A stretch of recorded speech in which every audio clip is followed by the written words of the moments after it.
Hello, welcome back to part 2 of my tropical garden border.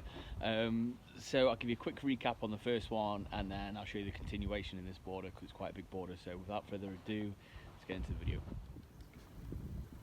This is the first border that's gone in and I'm really pleased with that. So that's all ready for the summer bedding plants.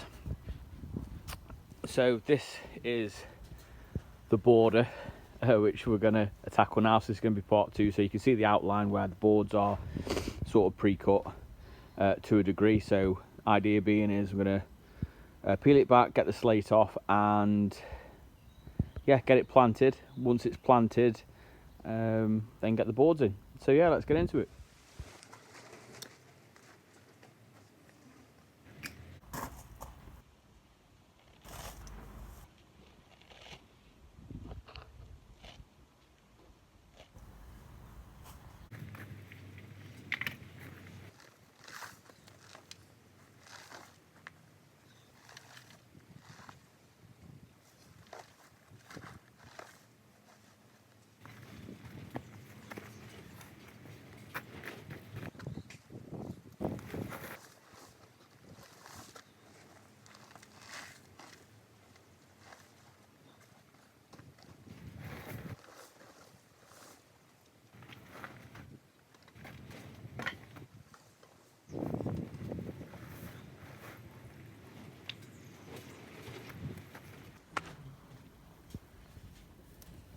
So that's actually come up easier than I thought.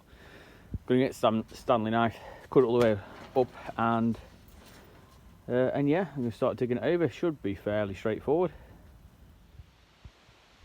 But that's famous last words. So plants are starting to go in nice and easy now. My fig, the small fern is actually a tree fern, Antarctica. Lupin, then we've got a couple more. So, but as you can see, things are going in fairly easy.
Just looking around, there's absolutely that much to do in this new garden that, to be honest, it's a little bit overwhelming even for someone like for me who's got a little bit of experience. But anyway, that's my thoughts out the way and show you on the progress. All planted up now. I'm just working on the boards. So the garden's not square, nothing square about this house. So what I've tried to do by eye is give it an even gap between the decking area, that patio decking area, and that. So it does shorten a little bit towards the end. But if I was to do it by the measurement, I'd end up with like something like a 2 foot border that end, and then like a 3 foot border that end. So I'm just doing it by eye, what it looks like, and I think it looks pretty tidy. So I'm just going to go ahead and cut a couple more bits, square it off. And then I'm going to talk about my filler plants a little bit as well.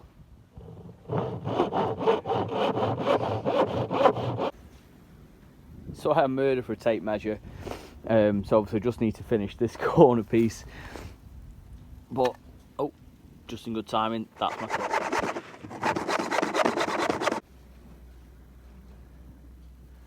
There we go.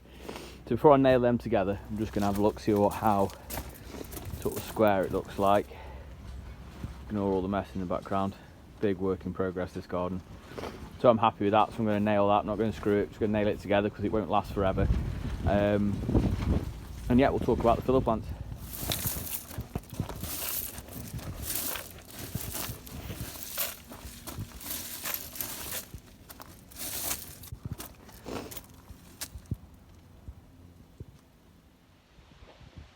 So filler plants, and please don't judge me. For those watching new, this is a brand new garden, so I've just moved. So I've got a load of brugmansias and canna lilies and red banana poinsettias, which I had nowhere to put. So I bought this pop-up polytunnel, and it's kind of a bit of a storage stroke polytunnel, and it's ripped already as well actually, which isn't ideal, but the winds we've had are ridiculous. So I'll show you those and I'll talk about where I kind of want them in the border.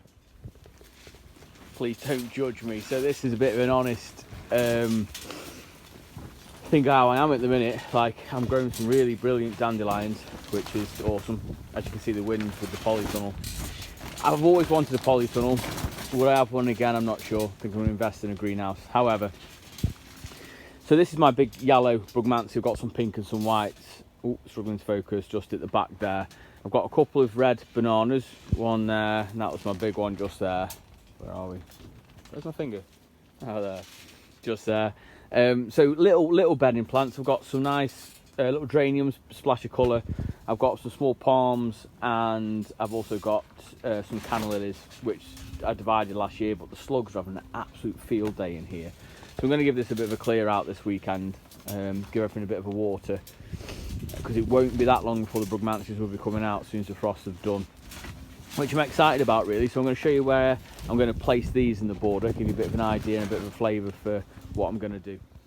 Also a couple of things, I've got ricinus, which is a really large bedding plant, which is going to go in the back of the beds just in the corner here, with a couple of red sunflowers.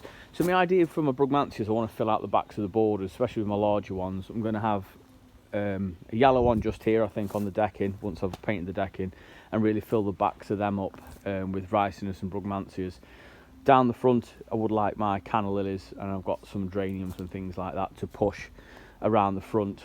I've got a few other bits and bobs, but I live in the countryside now, and the mice absolutely love my seeds.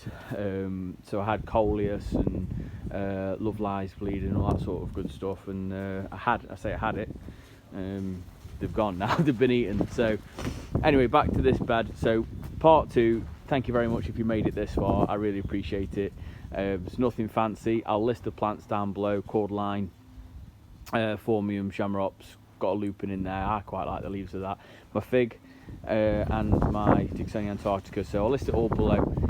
Let me just turn you around. So thank you very much for watching. That is part 2. There'll be loads of parts of this. So when the summer bed in probably 2 weeks' time, I'm going to start thinking about getting them out. All the bits I've just showed you. I've got another border to do, which is going to be a tropical border. Then we've got a big veg patch coming, which I'm going to try and turn tropical as well, but make it edible. So I'm going to end the vlog now. Thank you very much for watching. I'll see you in the next one. Bye, guys.